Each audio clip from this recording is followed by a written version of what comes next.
good morning. It's always good morning. It's Monday, first day of spring break.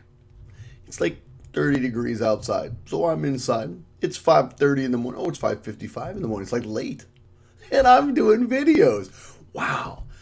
I tell you, a math teacher's life is so much fun. Yay! August. No, we are in January 2011, the Algebra 2 Trig final from New York State. It's like a bunch of years old. All right. My disclaimer, you're not going to cheat. Cheaters fail in the end. So, you are going to do your work, and you're going to use this video appropriately to check your answers and to see if you could figure out what it is you did wrong or maybe a different way to do a problem. Okay, that's it. That being said, I'm going to get through this as quickly as possible. If you have any questions, leave them in the show notes. If you have any suggestions for me, like different hairstyle, got up this morning a little bit early just so I can comb my hair. Yeah, I'm on vacation, letting the hair grow. Ooh, look how long it is. Man, it's looking good. Man, don't want to do that too much. All right, here we go. Let's get going. Page 1, problem 1. This video will only do problems 1 through 14. At 14, I will stop, and then I'll start recording the next video. Just makes it easier to upload, makes it easier to create and render these video files, and quite honestly, it allows me an opportunity to use the bathroom and perhaps to get a fresh new cup of Brugger's coffee, of which I have a lot of it upstairs. It's the only thing I drink when I'm doing my integrated algebra. No, my Algebra 2 Trig with my students. If you get 100 on a Regents exam, please shoot me an email. I'll be so excited to know that I helped you a little bit just get that 100. Just a little bit. Hot coffee in the morning. Is there anything better? Okay, let's start working, kids. Let me see if I can get my pen to work. There we go. Red. Which of the following, careful, maybe get your highlighter out. Which of the following does not represent a function? A function passes, you all know, the vertical line test, even though I can't draw vertical lines. These all pass the vertical line test, except for this puppy right here. Wow. Love them all to be that easy on the Regents exam, right? The roots of this equation are, well, when we're talking about the roots and what kind, and we always see these catchwords here, rational, irrational, imaginary, and all that cool stuff. What we want to do is factor this thing. The other thing we can do is come over here and graph it. Let me show you what this looks like graphically. So I'm going to go to graphing mode. Hopefully I don't have anything in there. Yes, nice fresh graph. So we'll hit x squared minus 10x. This one's going to get probably an interesting graph, plus 25. And you will notice that it hits. Try to get this a little bigger. You'll notice that hopefully my big head's not in the way, that it hits right over in here somewhere. Right over here. Do you notice it's hitting right here? It's only hitting the graph once. Well, to me, I don't know why I can't use my mouse pointer. I was able to. Okay, for me, that is going to be one root. Actually, it's a double root. The roots are going to be equal. So see if I can get my pen back. There we go. Wow, great. The other way to do it is just to find the discriminant. Now, the discriminant, if you remember correctly, is b squared minus 4ac. Don't write negative 10 squared here. This gets you into trouble on your calculator. Don't do it. It's just 100. It's 100 minus 4 times 1 times 25. Great. That's 100 minus 100, which equals 0. Anytime it equals 0, the roots are equal. They're imaginary if it's negative. They're irrational if you get some number that you cannot take the square root of. And they're rational if you get a number like radical 5, or radical 25, or radical 36, or radical 4, or 4, 8, or 9, 16, 25, 30, all the perfect squares. All right, done with page 1. Wow, we are flying. We're going to get done with this test in like 10 minutes. No, we're not. All right, so what do we got here? For which value are the solutions of this equation? So, first and foremost, you know you're going to take out a GCF. The GCF in this case is, I don't know why I lost my pen, is x. So we're going to take out an x, and we're left with x squared plus x minus 2 equals 0. Now this This is an easy test so far. All I got to do is simply factor. They're going to come up with some harder ones later probably. So x and x, they have to multiply to -2. That's 1 and -2. One's plus, one's minus. Wait a second though. These don't add up to +1. They add up to -1. So this one has to be plus. Don't do this. This is the wrong answer on a Regents exam. Now, if it's multiple choice, nobody really cares, but that's not going to give you the full answer. You got to come over, give it a quick erase, take 2 seconds to erase it, grab it, come over here. So your answers are x equals +1, x equals -2, and of course x equals 0. So 1 and -2 and 0. Looks like 2 is the right answer. Let me just check. I want to make sure I'm not doing anything mistakes. Okay, so anytime you see these numbers right here, you know square root of 2 over 2, square root of 2 over 2, that's a 45-degree reference angle. I don't care where it is or what it's doing. It's a 45-degree reference angle. So we are in the third quadrant. And the question says, what is the angle theta? Well, remember, the reference angle is 45. So don't fall into that quick snack, oh, look, it's number 1. No, it's the reference angle. Don't forget to add 180 to it. So your answer is 225. Man, 2 pages done in no time at all. We're moving. All right, what is this thing? Fifth term of the sequence. So let's see what we got going on here. No, the 15th term of the sequence. Holy mackerel.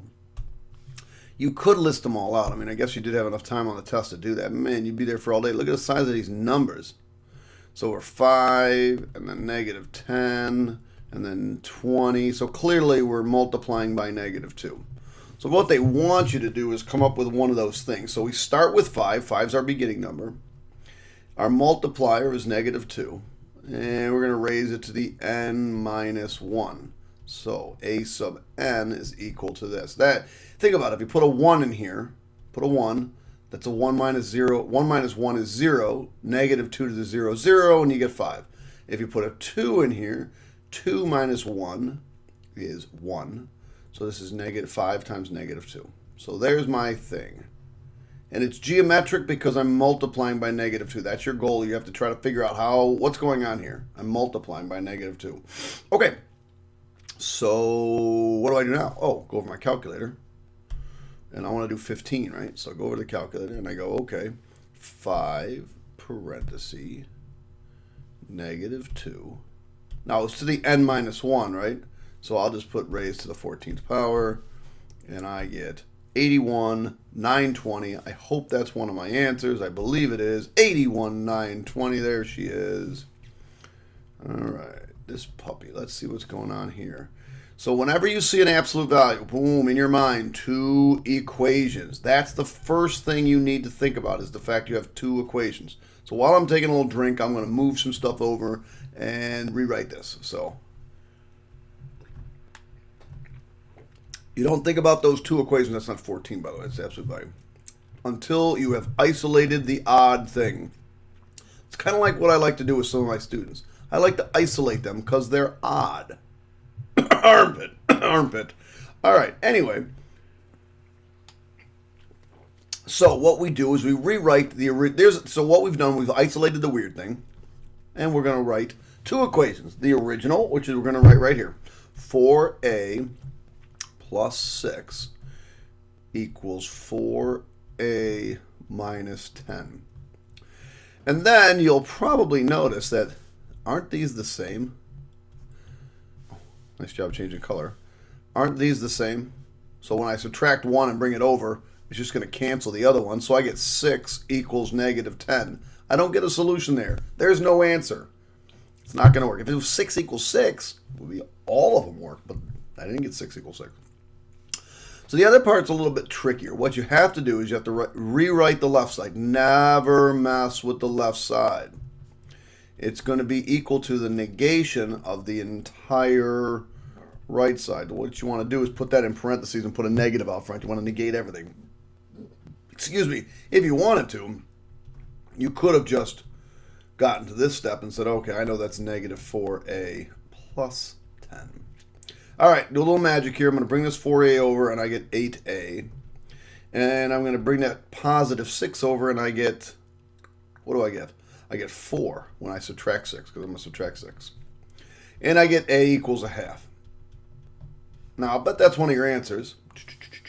And most kids will go like, woo! Got it! I got it! Yeah! Got another one right. I'm going to ace this test. Going to get 100. Going to get 100. Oh, I got to check my answer? What the hell do you mean I got to check my answer? I ain't checking my answer. You have to check your answer. And the best way to check your answer is in your calculator. You're going to take a half, stow it into X. You'll make less mistakes if you use your calculator. And then we're going to, let's see, the absolute value bars are right here. Absolute value, enter, of X minus, or is it plus? X, oh man. It's 4. It's 4a, I know, I used X, sorry. 4x plus 6 minus 4x. And this should turn out to be, if we did it correct, negative 10. Huh? Oh. No solution is the answer. Not this. Yuck. Here is your answer. This is the answer. No solution. Check your answers every single time. Don't be lazy.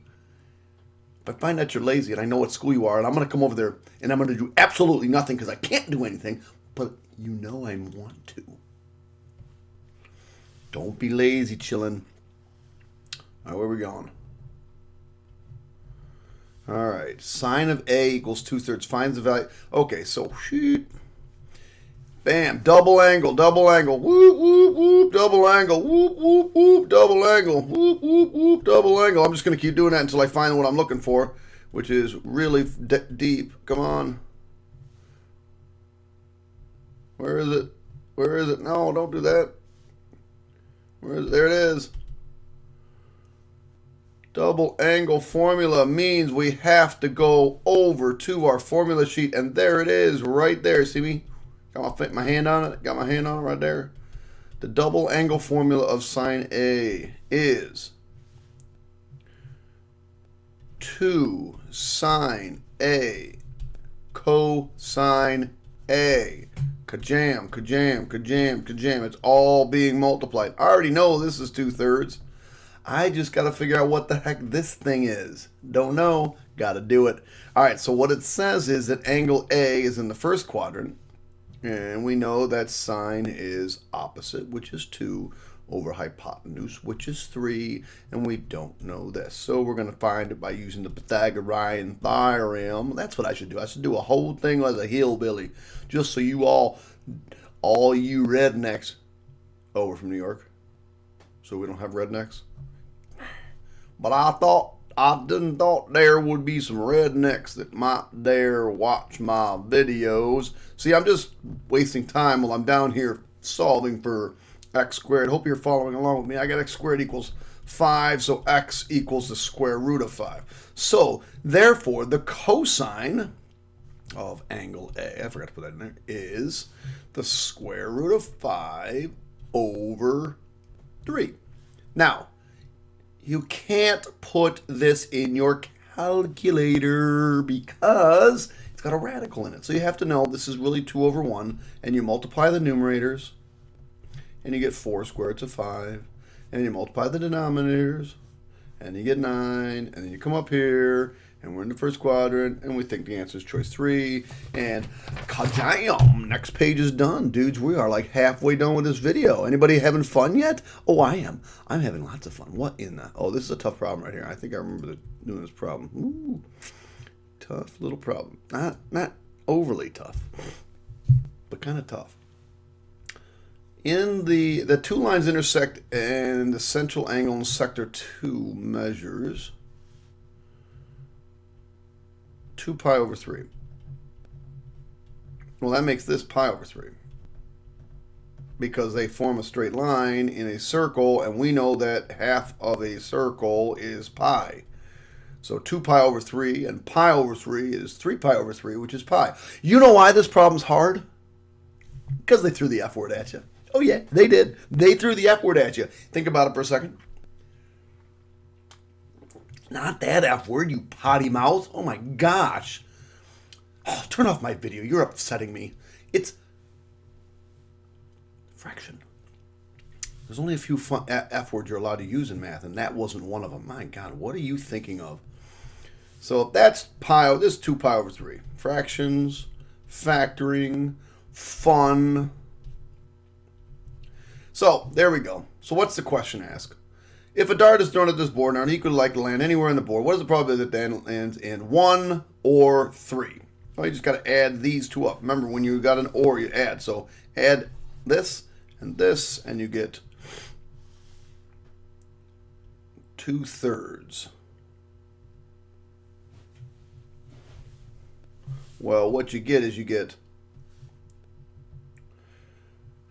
well, yeah, that's what's now I remember that's what's confusing about the circle. So basically what they're telling you by putting this in here, let me apologize. They're telling you that this is really 2/3 of this half, and this is really 1/3, and this is 2/3, and this is 1/3 of this half. So what is the likelihood of, how do I want to put this? So let's say the chance of landing in here, so just do this, watch this. This is the easiest way to think about it. So now, really what we have here by doing that is we have equal segments, right, by doing that. So now how many segments are there? There's 1, 2, 3, 4, 5, 6, right? And I want to land in 1 or 3. That's 2 out of 6, which is 1/3. That's the easiest way to think about it, kids. So when you do with this is the first thing we do, and then we're going to take it and put it into g of x. So what we want to do is we want to take f of x and put it into g of x. So what we have is 6 times x squared minus 5. I hope you don't need much to realize that's just number 2. Oh, we got another problem on this page. We're flying, kids. We are flying. Arithmetic. We're going to add. Arithmetic sequence has a common difference of 4. Oh my God, I got to add 4. Now, be careful. This is adding 4n, not the word. Same thing. This adds, let's see, go to n. I multiply by 4. I multiply by 4. I multiply by 4. This would be a geometric. Nah, nice try.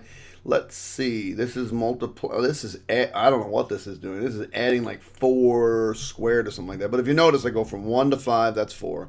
You go to 5 to 9, that's 4. You go from 9 to 13, that's 4. You get it. Choice 3. Ooh, yeah. You almost done with the first video of this series. Yeah. I should have been a singer. Oh my gosh, are you kidding me? This test was so easy. How could anybody not pass this test? I'm going to pass this with my eyes closed, man. Just like this. Ooh, A, B, C. Just kidding, kids. Not that easy. A couple tricky questions. I think the rest of the test. I don't know. I lost my pen. There it is. Better back. Conjugate. The conjugate is the same thing with a different sign. I don't know why they asked this silly question. The answer is choice 4. We're done. Moving on. Ooh, good question. So really what I have here is at some point I had sine of A is equal to 5/8, correct? Because in order to solve this, don't I have to say, okay, A is equal to the inverse in... Lost my pen again.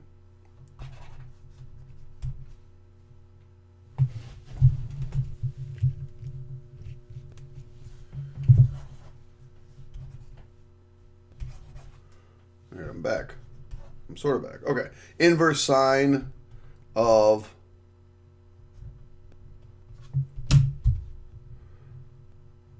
it's got to be that tablet. I'm going to try to use my mouse for a couple seconds. Inverse sine of 5/8. Oh, yeah, that's not going to work. So therefore, oh my gosh, come on, tell me. There we go. So what we have then is we have to figure out what's going on. So Well, this is, so basically then sine of A is equal to 5/8, correct? Oh, we have that. Choice A. Done. Problem's over with. So how many distinct triangles? We got a distinct triangle questions. That's always going to be the law of signage. So, draw a triangle. A, B, C. Now my pen's working very nicely. I don't know why, what was going on earlier. Angle A is 35. Little a is 10. Little b is 13. And right here. So I'm going to do the law of sines. If you need to look over at your formula sheet, law of sines is somewhere down there. Right there it is, right there on the bottom left. Pause it if you need it. It's going away. So we're going to do 10 over the sine of 35 is equal to 13 over sine of b. Remember, they got to match. These go over each other. These go over each other. Cross multiplication-ion. Let me grab a different color just to make it faster. A little Christmassy. 10 times sine of b is equal to 13 times sine of 35. Now let me ask you guys a question. While I'm drinking my coffee, I'm going to let you think about this for a second. When you are looking for an angle, what do you know you must have to do? Brugger's, thank you. So refreshing. Inverse. You know you're going to have to do an inverse. So let me divide by 10 and divide by 10. And come on over here to my calculator. So I'm going to do, forgot what I had there, 13 times the sine of 35 divided by 10, correct? I believe that's what I had. So I have some decimal. So now what I want to do is I want to take the inverse sine of this to get my angle. So I do inverse sine, and I hit the up arrow, highlight that, enter, of this, 48.2. So now I know that B is equal to 48.2. Now, or it's also equal to this decimal, this same decimal in the second quadrant. So I got to figure out the other angle, and I do 180 minus this angle. And my other possibility would be 131.8. 131.8. So now I got to determine how many triangles I can get. So triangle 1 could go 48 and 35. And, oh yeah, there's plenty of space. I mean, this is only like 80. So I got plenty of space for another angle. It's going to be about 90. The other one I could do is 131.8 plus 35. Now, this one's a little bit closer. So let me add this up. 166.8. So there are 14 degrees left for that other angle. Not quite. 13 degrees. 13.2 degrees. Whatever. Don't be a jerk. So I can do two triangles. Ka-chang, one more problem, and we're finished with the first half of this section. All right, so this problem says subtracted from. Anytime you see this, alarm should go off in your head. Subtracted from. All right, subtracted from, right there. That means alarm should go off in your head. You're going to be going backwards. Lost my mouse pointer again. Maybe I just have to change batteries.